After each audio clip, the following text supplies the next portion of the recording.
Untuk mengetahui dia diisbat cucu Nabi atau tidak, itu menggunakan metodologi nasab, ilmu nasab dan kitab nasab.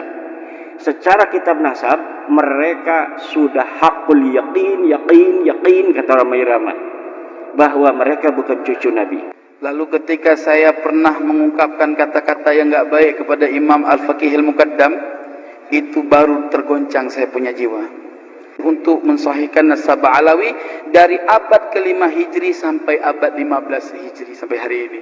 Maka saya katakan, para habaib, ya, kami yang akan terdepan, antum duduk manis aja.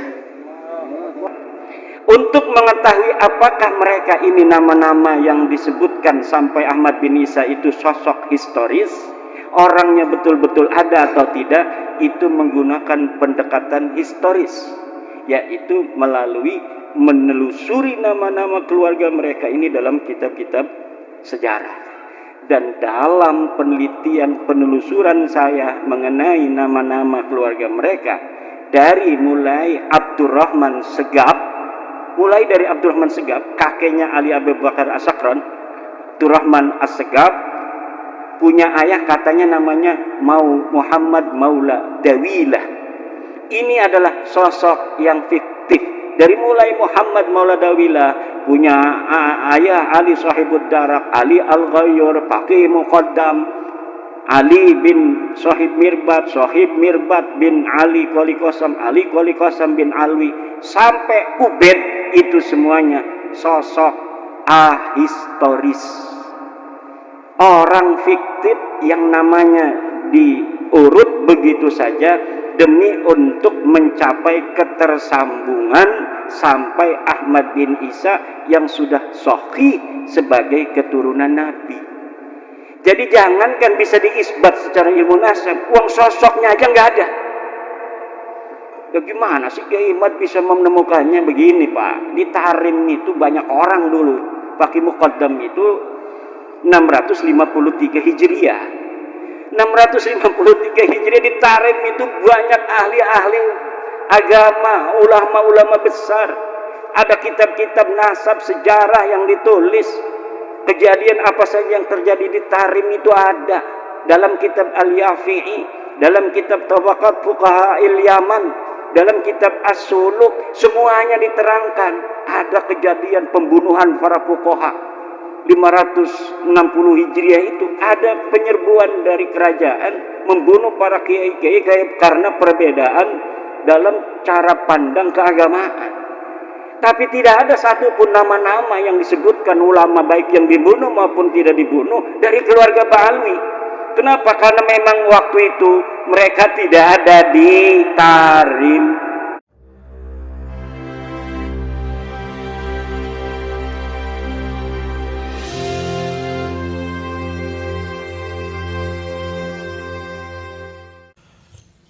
Coba, logis apa tidak orang yang mengaku cucu Nabi ini secara data di abad ke-9 Hijriah, 895 Hijriah, mengaku keturunan Nabi, kemudian mengurut nama-nama. Ali bin Abu Bakar, namanya As-Sakran nih, 895 Hijriah. Nama saya Ali bin Abu Bakar bin Muhammad bin Abdurrahman As-Segaf bin Maula Dawilah bin Ali Sahibud Darak bin Ali Al-Ghayyur bin Faqih Muqaddam bin Ali bin Muhammad Sahib Mirbat bin Ali Qali Qasam bin Alwi bin Muhammad bin Alwi bin Ubaid bin Ahmad bin Isa. Ahmad bin Isanya 345 Hijriah. Sementara di abad-abad itu sudah banyak kitab nasab. Di abad keempat katanya Alwi ini hidup 400 Hijriah, berarti abad kelima. Di abad kelima sudah ada kitab Tahdhibul Ansab karya Al-Ubaidili 435 Hijriah. Tidak ada di sana mengatakan Alwi ini adalah cucu daripada Ahmad bin Isa. Ahmad bin Isanya disebutkan dia punya anak, kemudian keturunan sampai beberapa keturunan, tapi tidak menyebutkan Alwi ini, buyutnya Rizik Syihab itu, sebagai keturunan baginda Nabi besar Muhammad. Ada juga di abad kelima itu kitab Muntaqilah At-Talibiyah kalangan Ismail Toba-Toba. Ismail Toba-Toba itu 470 Hijriah. Tidak menyebutkan juga bahwa Ahmad bin Isa punya anak namanya Ubaid. Ahmad bin Isanya disebut, dia punya anak namanya Muhammad, dia punya anak namanya Ali, tapi tidak disebutkan dia punya anak namanya Ubaid. Kemudian kitab Al-Majdi 490 Hijriah karya Al-Umari tidak juga menyebutkan Ahmad bin Isa punya anak namanya Ubaid. Ubaid punya anak namanya Alwi yang jadi Ba'alawi itu nggak ada. Kemudian naik ke abad ke-6 yaitu 597 Hijriah karangan seorang pakar usul fikih Imam Fakhruddin Ar-Razi. Beliau juga seorang ahli tafsir, punya kitab tafsir Mafatihul Ghaib, punya berbagai macam kitab sejarah dan lain sebagainya. Idza utliqal imamu fi usulil fiqhi fal muradu bihi Imam Al-Ar-Razi. Kalau dimutlakkan nama al-imam, qala al-imam dalam kitab-kitab usul fiqih, itu maksudnya adalah al-imam Fakhrur Razi. Beliau menulis sebuah kitab berjudul Asy-Syajarah Al-Mubarakah wa hasala fihi anna aulada Ahmad bin Isa al-Muqibin munhasirun fi salasati bani. Anaknya cuma 3. Siapa? Muhammad, Ali, Husain. Itu 597 Hijriah beliau menulis kitab itu. Wafat 604 Hijriah. Beliau punya anak murid namanya Al-Fakhri juga, ngarang kitab namanya Al-Fakhri. Al-Marwazi nama murid beliau, itu 614 Hijriah. Di situ juga disebutkan nama Ahmad bin Isa dan tidak disebutkan Ahmad bin Isa ini punya anak namanya Ubaid, punya cucu namanya Alwi. Tidak ada, mereka tidak disebut keturunan Nabi pada 614 Hijriah. Kemudian ada kitab Al-Asili 700 Hijriah. Kemudian ada kitab As-Sabatul Musan 787 Hijriah.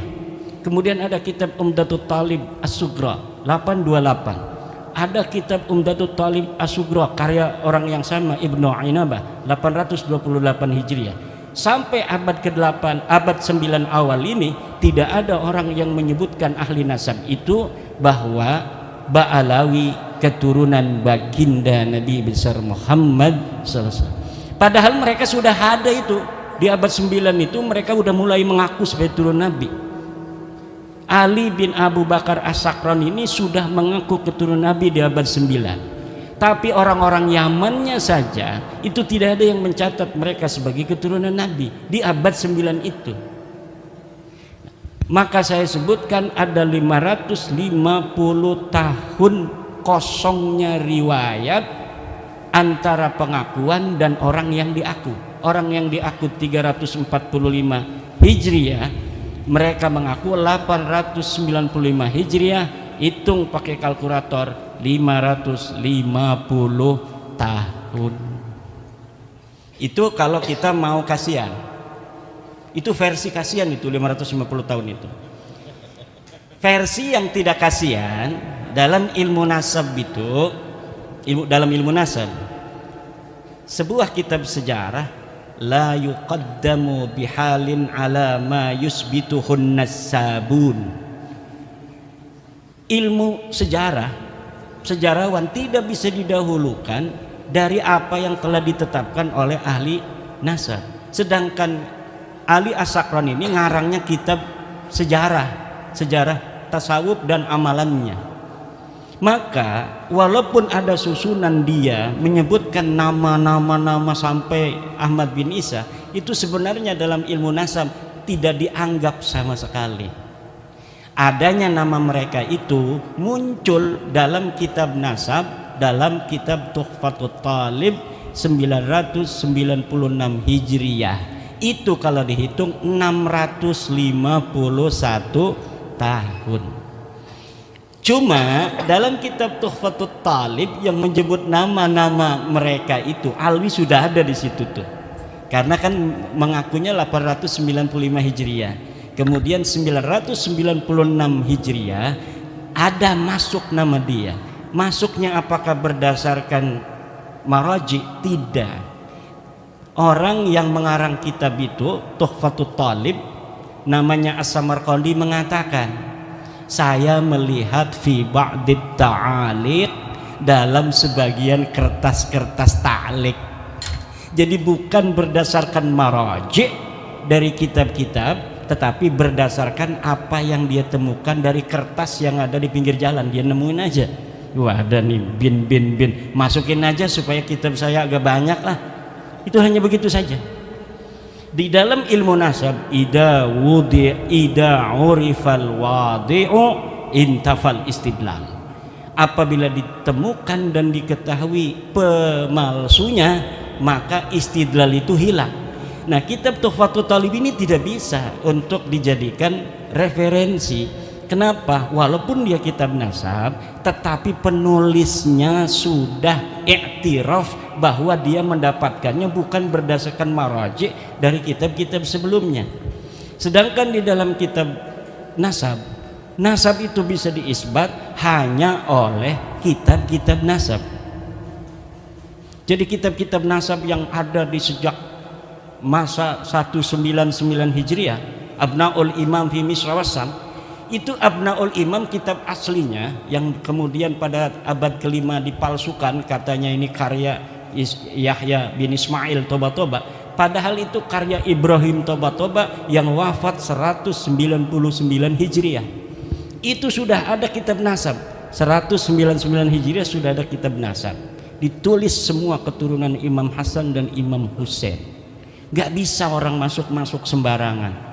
Kemudian ada kitab Nasabu Quraisy, ada kitab Nasab Bani Quraisy, ada kitab As-Sam'ani tentang nasab, ada kitab Siri Silsilatil Alawiyah 340 Hijriah karya Abu Nasr Al-Bukhari. Tapi di situ bukan masa di mana Ahmad bin Isa hidup, jadi kita nggak pakai sebagai dalil. Yang kita pakai dalil mulai daripada kitab nasab yang bisa diakses paling tua, yaitu Tahdzibul Ansab karya Al-Ubaidili 435 Hijriah.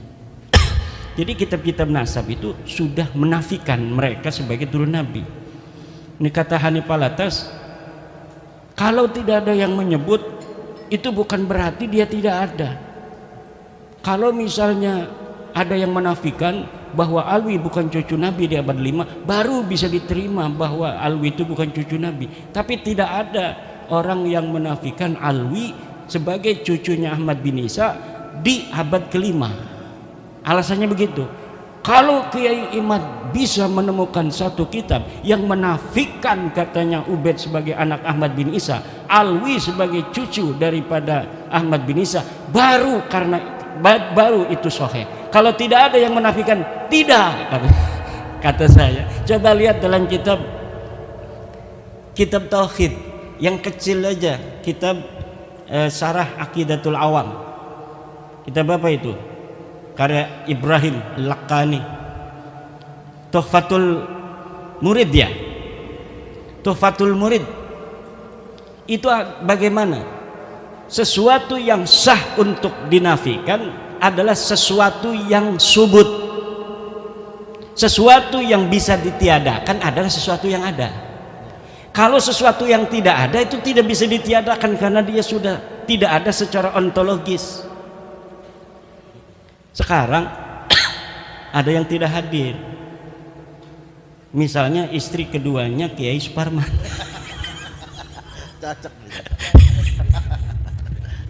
Istrinya ada, makanya saya candain. Misalnya Kiai Suparman punya istri 2, misal yang hadir cuma permaisuri, ada misalnya namanya Mesaro, misal. Kok masyarakat tidak ada? Nah, tidak ada itu karena memang tadinya ada. Tapi kalau memang sesuatu itu tidak ada, maka bagaimana sesuatu yang tidak ada kemudian kita nafikan? Itu dalam teori filsafat itu tidak logis. Kalamun ghairu mantiqiyyin, kalam yang tidak mantiki, yang tidak logis, tidak masuk akal. Nah, Ini akan panjang ini karena semuanya sudah paham. Nanti kita di dalam diskusi aja. Bahwa begini kesimpulannya, untuk mengetahui dia diisbat cucu Nabi atau tidak, itu menggunakan metodologi nasab, ilmu nasab dan kitab nasab. Secara kitab nasab mereka sudah hakul yakin kata orang Irama bahwa mereka bukan cucu Nabi. Untuk mengetahui apakah mereka ini nama-nama yang disebutkan sampai Ahmad bin Isa itu sosok historis, orangnya betul-betul ada atau tidak, itu menggunakan pendekatan historis, yaitu melalui menelusuri nama-nama keluarga mereka ini dalam kitab-kitab sejarah. Dan dalam penelitian penelusuran saya mengenai nama-nama keluarga mereka, dari mulai Abdurrahman Segaf, kakeknya Ali Abu Bakar As-Sakran, Abdurrahman As-Segaf, punya ayah katanya namanya Muhammad Maula Dawilah. Ini adalah sosok yang fiktif. Dari mulai Muhammad Maula Dawilah, punya ayah Ali Sahibud Darak, Ali Al-Ghayyur, Faqih Muqaddam, Ali bin Sahib Mirbat bin Ali Qoli Qasam, Ali Qoli Qasam bin Alwi, sampai Ubed, itu semuanya sosok ahistoris, orang fiktif yang namanya diurut begitu saja demi untuk mencapai ketersambungan sampai Ahmad bin Isa yang sudah sahih sebagai keturunan Nabi. Jadi jangankan bisa diisbat secara ilmu nasab, uang sosoknya aja nggak ada. Bagaimana sih Kiai Imad bisa menemukannya? Begini Pak, di Tarim itu banyak orang dulu. Faqih Muqaddam itu 653 Hijriah. 653 Hijriah di Tarim itu banyak ahli-ahli agama, ulama-ulama besar. Ada kitab-kitab nasab sejarah yang ditulis. Kejadian apa saja yang terjadi di Tarim itu ada dalam kitab Al-Yafi'i, dalam kitab Tabaqat Fuqaha Yaman, dalam kitab As-Suluk, semuanya diterangkan. Ada kejadian pembunuhan para fuqaha 560 Hijriah itu, ada penyerbuan dari kerajaan membunuh para kiai-kiai karena perbedaan dalam cara pandang keagamaan. Tapi tidak ada satupun nama-nama yang disebutkan ulama baik yang dibunuh maupun tidak dibunuh dari keluarga Ba'alwi. Kenapa? Karena memang waktu itu mereka tidak ada di Tarim. Mereka belum ada di Tarim. Mereka pindah dari India masuk itu sekitar sebelum abad 9 Hijriah, beberapa puluh tahun sebelumnya. Kemudian menyusun sebuah kekuatan di situ, kesejarahan, palsuin semua ulama-ulama di sana, direbut nasabnya orang, kemudian yang direbutnya itu diingkirodkan. Ini mereka kan nyantol ke Abil Jadid, ulama Hadramaut, Syarif Abul Jadid, nasabnya diambil, Abul Jadidnya dihancurkan, bahwa Abul Jadid ini tidak punya keturunan hari ini abad 9. Sama juga dengan Wali Songo. Wali Songo diambil itu sejarahnya, dibelokkan nasabnya ke Hadramaut, keturunannya dihilangkan bahwa mereka tidak punya keturunan. Ini yang akan terjadi kalau tidak ada bab nasab 2022 dan tidak ada Kiai Suparman Abdul Karim di Lampung. Ini yang akan terjadi karena beliau yang awal-awal ngambil nyamber itu dari Banten. Luar biasa, antara Lampung dan Banten persahabatan yang tiada akhir dari zaman dulu.